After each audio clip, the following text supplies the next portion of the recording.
Hello नमस्ते साथीहरू, स्वागत छ तपाईँहरूलाई मेरो युट्युब च्यानलमा। आज मैले मसुरको नदलेको दालको रेसिपी लिएर आएकी छु। कसैले यसलाई आँखे दाल पनि भन्नुहुँदो रहेछ। आज मैले यसकै रेसिपी लिएर आएकी छु साथीहरू। भिडियोलाई अन्त्यसम्म हेरेर साथ दिनुहोला र च्यानललाई सब्स्क्राइब गर्नुभएको छैन भने सब्स्क्राइब गरेर सपोर्ट गरिदिनुहोला। अब लागौँ दाल बनाउनतर्फ। मैले यहाँ 5-6 घण्टा अगाडि नै दाललाई भिजाएर राखेकी थिएँ। त्यसपछि दाललाई धोएर मैले सफा गरेर एउटा कचौरामा राखेकी छु।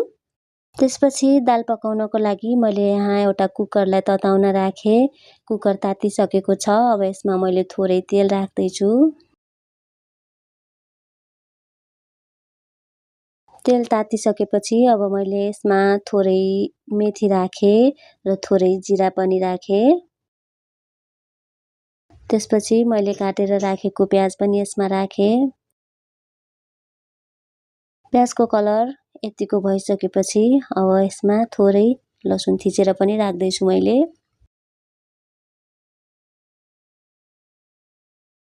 अब यसमा थोरै जिरा र धनियाको धुलोलाई पनि राखेँ मैले। थोरै बेसार राख्ने, थोरै नुन राख्ने र यसलाई एकैछिन चलाउने। एकछिन यसलाई मिक्स गरेपछि अब मैले सफा गरेर राखेको दाल यसमा राखेँ।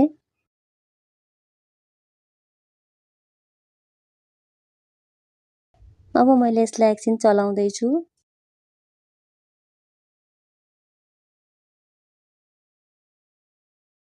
त्यसपछि यहाँ मैले काटेर राखेको सानो सानो 2वटा टमाटर पनि यसमा राखेँ र पाक्नको लागि पानी राखिदिएँ।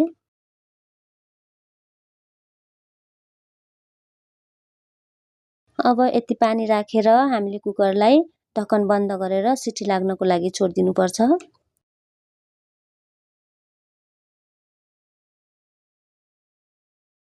3-4 सिटी लागिसकेपछि मैले ग्यास अफ गरेर कुकरको ढक्कन खोलेर हेर्दा दालको पानी सुकिसकेको थियो र दाल पनि पाकिसकेको थियो। मैले यसलाई एकछिन यसरी खुरेर अब पानी राख्नको लागि रेडी बनाउँदैछु। दाल यतिको भएको छ। हामीले यसमा आवश्यकता अनुसार पानी राख्नुपर्ने हुन्छ।